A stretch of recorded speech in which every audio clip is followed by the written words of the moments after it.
बाक्सानि सालबारियाव मोजां मोननायनि मोनसे जाथाय।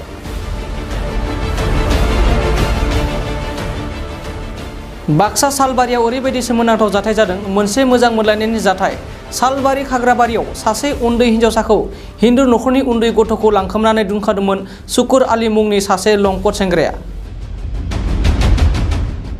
सुकुर आलीनि न'आ सालबारिनि रागबिलाव।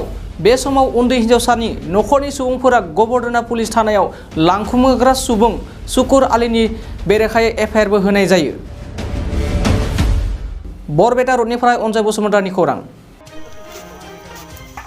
যোৱাকালি মোটামুটি ৰাতিপুৱা 8:30 মান বজাত আমাৰ ঘৰৰ ছোৱালী এজন মুছলিম ছোৱালী আহি লগ লাগি কিবা কিবি আলোচনা কৰি তেওঁক ফুচলাই লৈ যায়।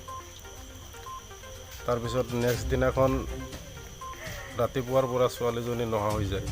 ল'ৰাজনৰ নাম সুকুৰ আলী বুলি শুনা পাইছোঁ আৰু তেওঁৰ ঘৰটো হৈছে ৰাঘৱবিল।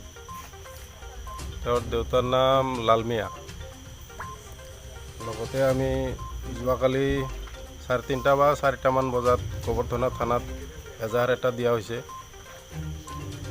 এতিয়া এজাহাৰ দিয়াৰ পিছত তেওঁলোকৰ কাম কিমানখিনি আগবাঢ়িছে সেইটো আমি একো সূত্ৰ পোৱা নাই। এতিয়া প্ৰশাসনৰ জৰিয়তে বা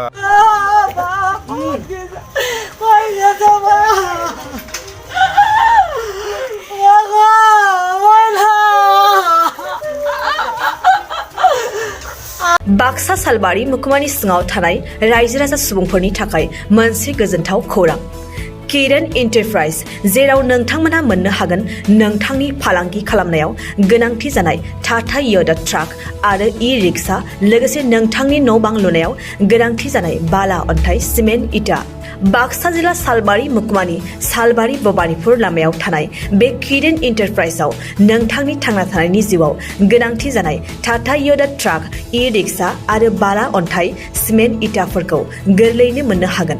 गोनांथि जानाय सुबुंफोरा 9101113708 आरो 9401079621 जानबुं अनजिमायाव खौरां लाहरनो हागोन।